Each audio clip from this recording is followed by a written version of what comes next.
Hey guys, Macy here and welcome back to the bright side. Today I am doing my January wrap up.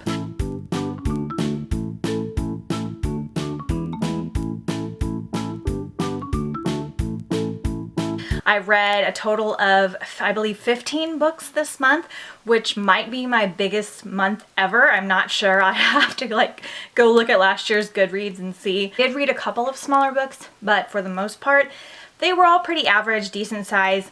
I listened to a lot of audiobooks. I believe I listened to 4. I just plowed through some really great audiobooks, so excited to talk about those.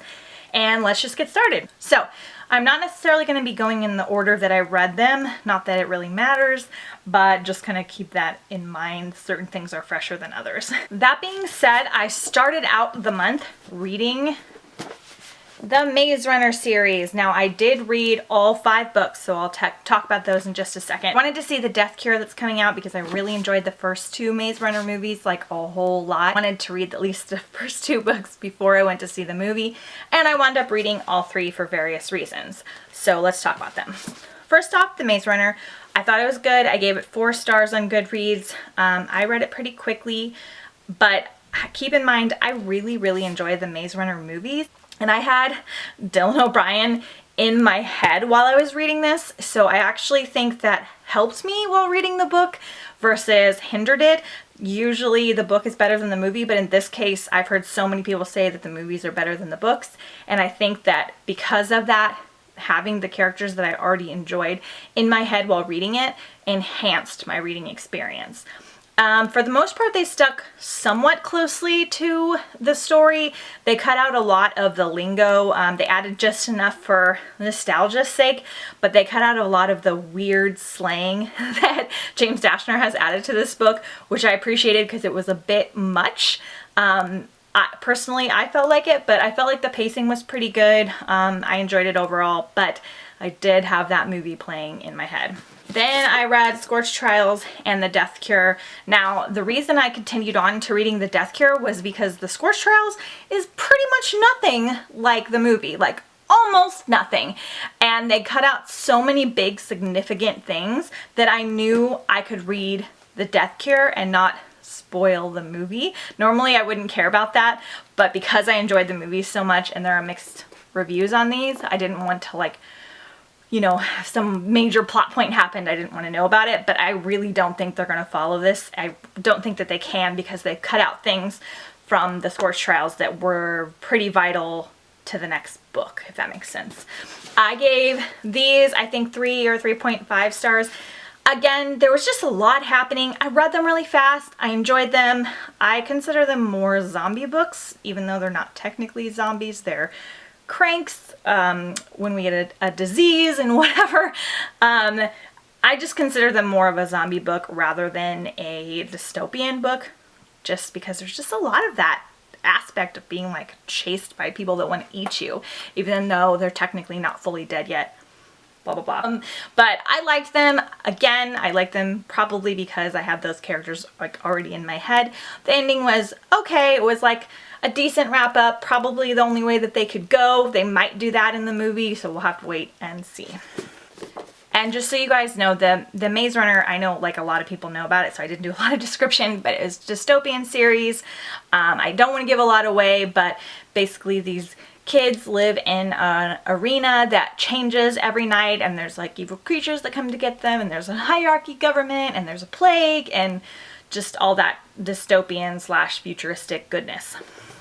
So because I liked the characters so much from my experience with the movies, I decided to continue on with the Kill Order, also because I had already purchased this one and it just went so nicely with my other books, and I had heard that this was the story of how Thomas built the maze. That's what I had heard about the continuation on of the books. I was wrong.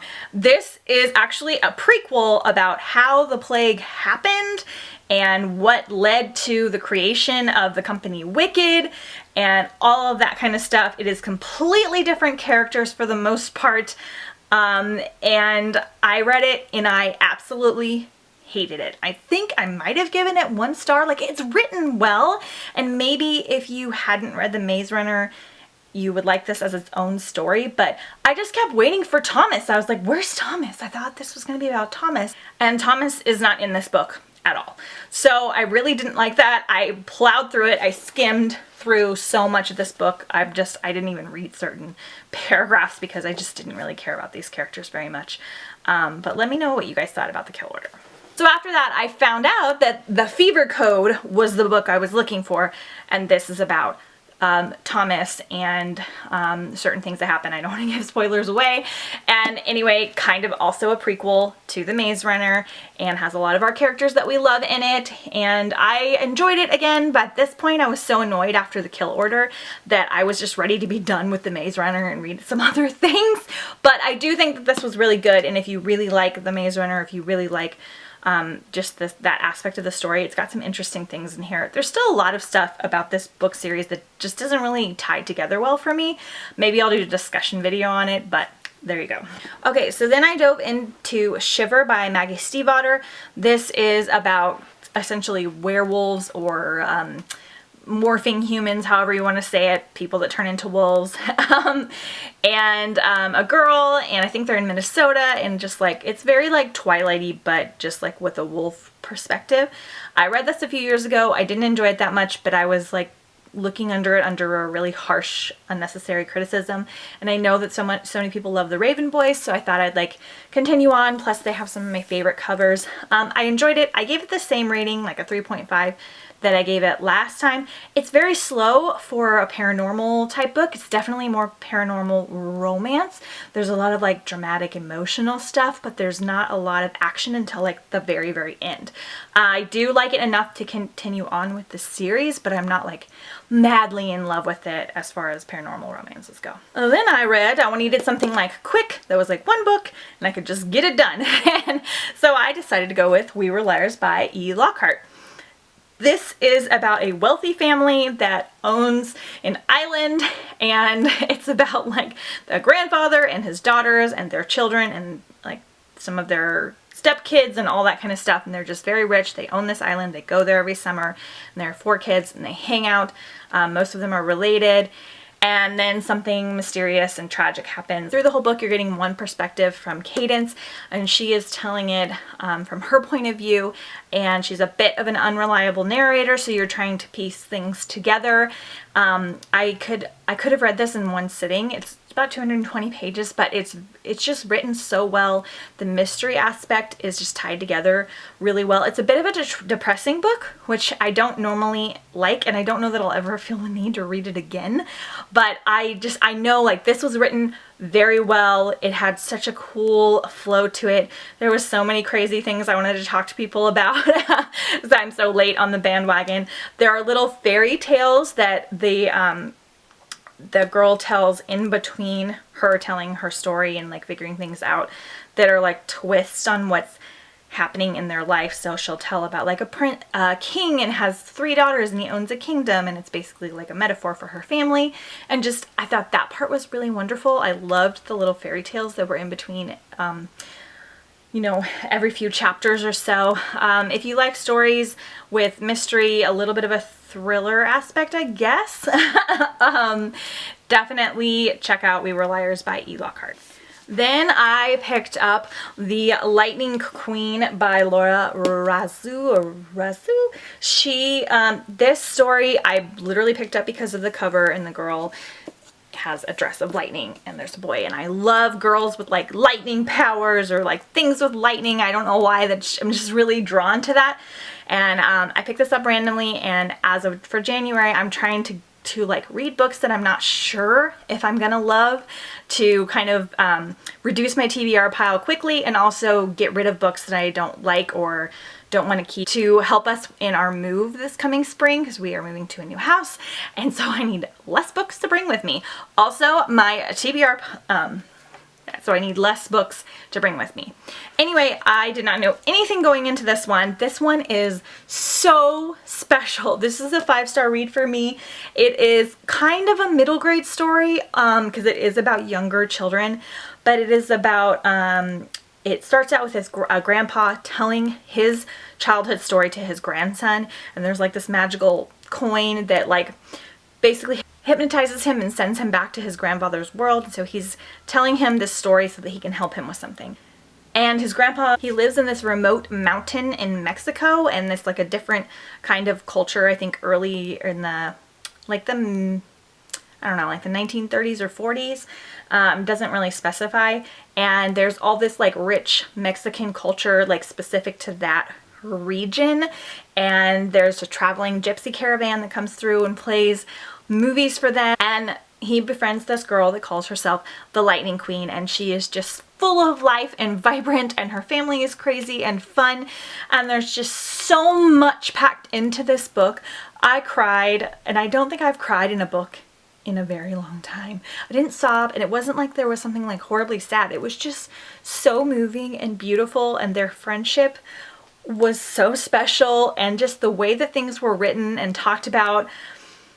I had to go like make some of the foods that they talked about in this book because it was just so well described and fluid. I know the author went and lived in an area that was kind of close to this at some point, and that's how she's so fluid in culture, but I just don't even know how to explain it, but it is wonderful. It's like so different than things that I've been reading. It's just rich in culture and friendship and prejudice that get turned around, and you wind up loving people that you thought you were going to hate, and you just absolutely need to check this highly underrated book, The Lightning Queen. I have 2 more books that I physically read. I just finished last night, Rena by Karen Hancock. This one I thought was a dystopian, but it's actually more of a sci-fi. 2 girls wind up doing a, 2 girls wind up entering a experiment or a trial where they want $50, and they're going in and they think they're doing like a virtual reality experiment, and it turns out into this whole other thing, and there are like aliens and all. This book was crazy. It was a bit confusing for me. It is a Christian science fiction book, which is interesting. So it has a lot of Christian aspects tied into it. So if you are of the Christian faith, then you will probably really enjoy that. If you are not, then you may not.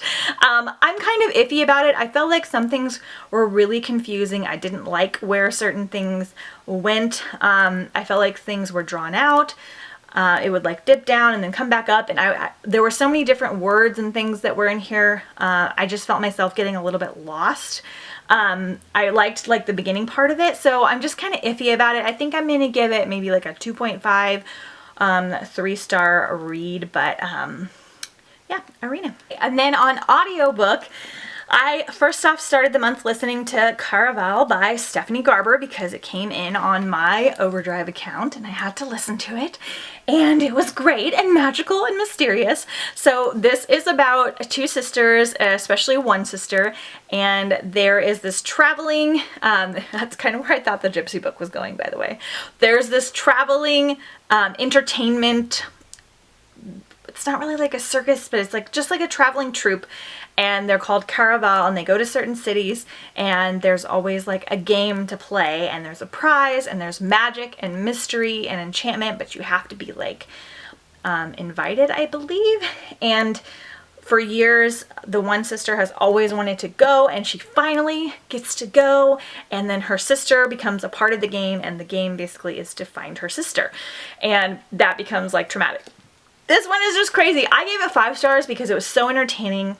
The audiobook was super good, really good. I liked the romance in here, even though some people don't. It was everything you want like a book or an audiobook to be. I was entertained. I found it fascinating. I was a bit confused in a good way, where I had to kind of solve the mystery along with our main character.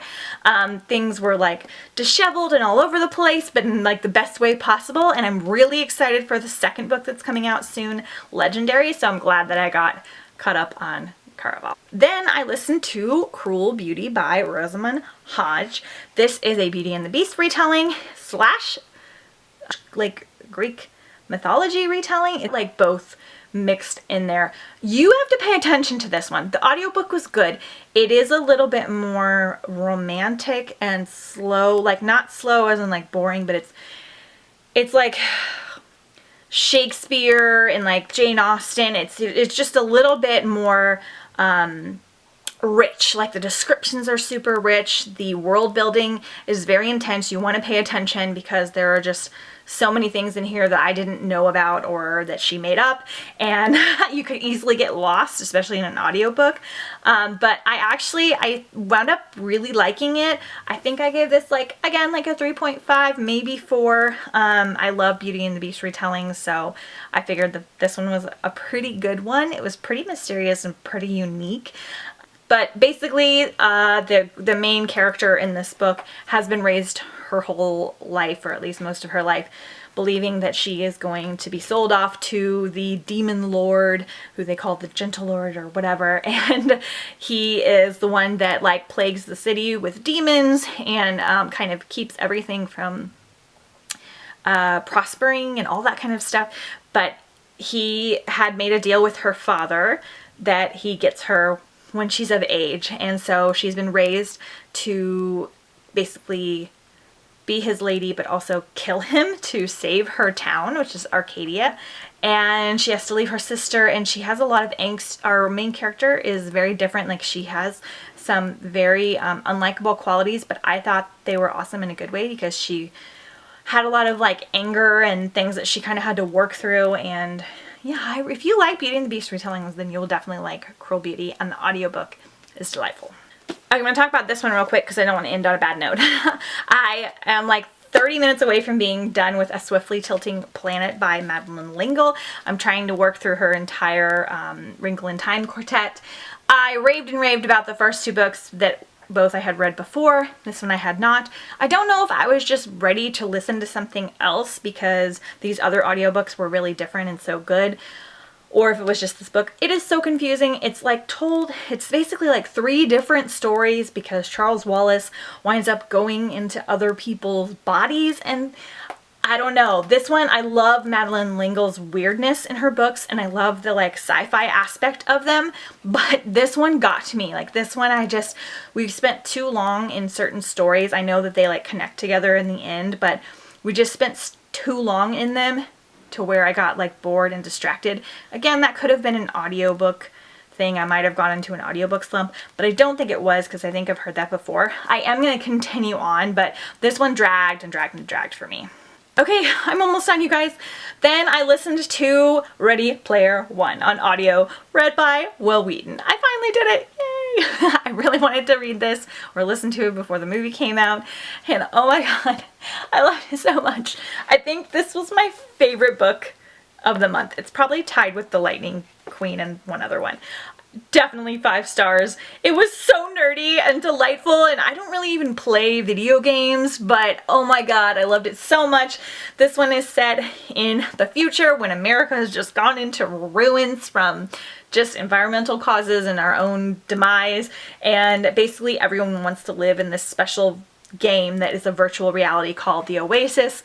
The creator of the Oasis dies and puts an Easter egg in the game to win his fortune. So it's like a treasure hunt, and like it's like Tron and like Zelda, and I don't know, it was so good. I loved it so much. I wanted to like listen to it again immediately, and I wanted to talk to my husband about it, but I'm making him read it, and I just could not get over it. I'm so excited to see the movie, even though I don't know how they're gonna do certain things.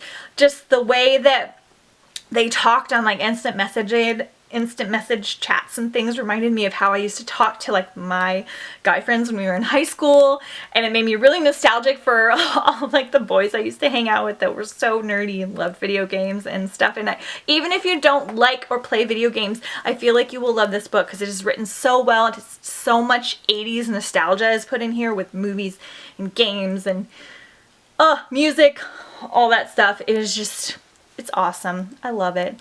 It dives into the future and the past at the same time. And lastly, hope you guys are hanging in there. I started Cinder from the Lunar Chronicles, and I also finished Scarlet right before the end of the month. Cinder, 5-star read. Scarlet, 4-star, maybe 4.5. Oh my god, these are fairy tale retellings. So Cinder is about Cinderella. Scarlet is about Red Riding Hood. I'm currently listening to Cress, which is about Rapunzel, and there's one more which is about Snow White. This is sci-fi fairy tale goodness. Cinder is part cyborg, part human. So she's got a robot leg and a robot hand, and I don't want to give anything away because it's so fun to find out, but it's set in New Beijing after like the Fifth World War. The New Beijing has risen, and she's got her stepmother and her nasty sisters and all of that stuff, and it's just so good, and just like everything about it's so good. The love story is great. It ties just enough Cinderella stuff in there that it's making you smile, but it's not like, it's not Cinderella, if that makes sense. It's completely its own story, and it's just tied together so well. The Rebecca Soler reads the audiobooks. She's absolutely fabulous. I think she read Caraval as well. I'm not entirely sure, but I'm pretty sure. And I just absolutely loved it. If you love retellings, you'll definitely love Cinder, but even if you don't, I think you'll love Cinder because she's really cool and just fun to listen to. And it was just amazing. And Scarlet was really good. Scarlet was told from Scarlet, Little Red Riding Hood's perspective, and we do tie back in with Cinder, and then things kind of like melt together. I didn't like Scarlet as much as I liked Cinder, but I enjoyed her. She's a sassy angry French woman, and there's some other new characters that I don't want to give anything away that tie in here that are awesome. Yeah, I really liked it. I did not like it as much as Cinder because I felt myself occasionally wanting to go back to Cinder's story rather than Scarlet's story, but that was just because they made Cinder's story so amazing. But yeah, this series is totally awesome and it's killing it. Whew. Okay, you guys, that is my January wrap up. I hope you hung in there for the whole thing. Thank you so much for watching, and I'll see you guys next time on The Bright Side. Bye!